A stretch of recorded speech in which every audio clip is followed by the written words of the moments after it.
South Korea's military pointing more fingers at Pyongyang. It says the Kim Jong-un regime has fired even more artillery shells, this time off the country's east and west coasts.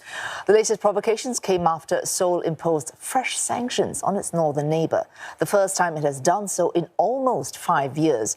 This over a missile test launched by the North earlier in the day. For more on the rising tensions on the Korean Peninsula, we're joined by Dr. Uk Yang. He's Associate Research Fellow from the Center for Foreign Policy and National Security at the Asan Institute for Policy Studies. Dr. Yang, we just heard that new missile tests, artillery shell firing, and earlier in the day, planes flying as close as 11 kilometers away from the de facto military boundary between North and South Korea. But you have said, and I quote you, we should actually draw comfort because these displays actually show us the limitations of Pyongyang's military might. Qualify that. Yeah, of course, because, North Korea did a series of missile tests and artillery fires, but actually among these missiles, there's only one missile that can currently, include this nuclear warhead. Other missiles, for other missiles, there's no tactical nuclear warhead yet to be integrated into those missiles.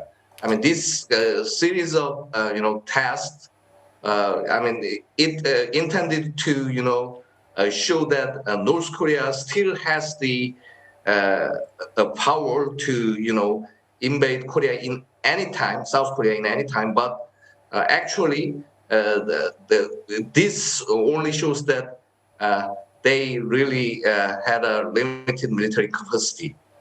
Well, then I'll ask you this question. If North Korea is aiming to perfect or really get advanced its nuclear-tipped missile technology, how far is it away from achieving that? Can you put a time to that? Well, 2 days ago, North Korea fired this, two cruise missile, which, go like the range of 2,000 kilometers. But for North Korea to, have a tactical nuclear weapon that can be put in those missiles, they're going to have a really, really small nuclear warhead, like 30 centimeters of diameter and like a weight of 120 or 30 kilograms.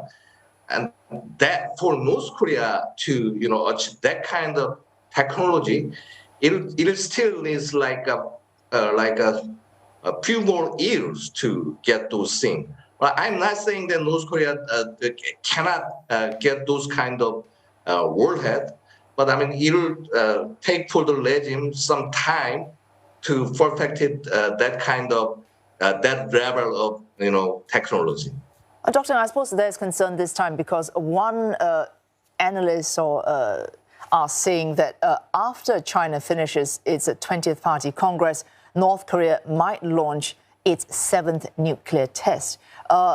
And they're saying that the drills we've been seeing, they're seeing a change in tactics. So as opposed to strategic yield nuclear devices, you're looking at battle-sized tactical devices.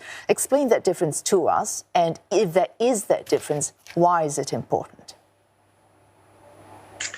Yeah, the things like this, currently North Korea has two kind of nuclear warhead, but the biggest one is shown in the 6th nuclear test back in 2017.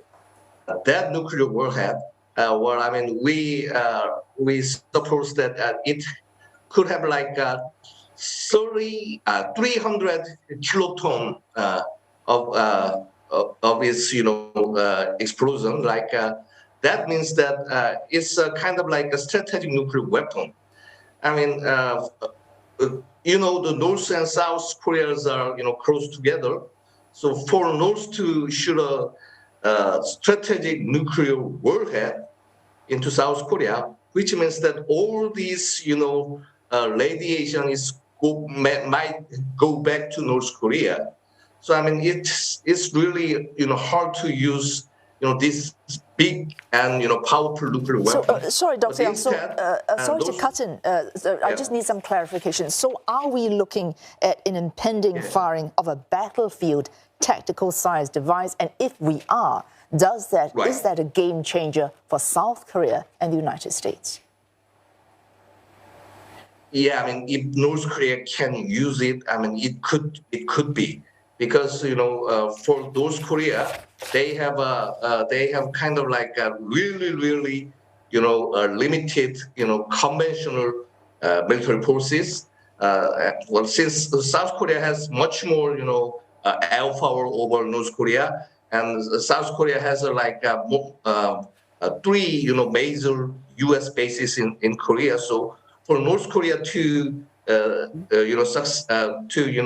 overpower South Korea, they have to neutralize those targets. For North to do that, this kind of tactical nuclear weapon can be the solution, ultimate solution for North Korea.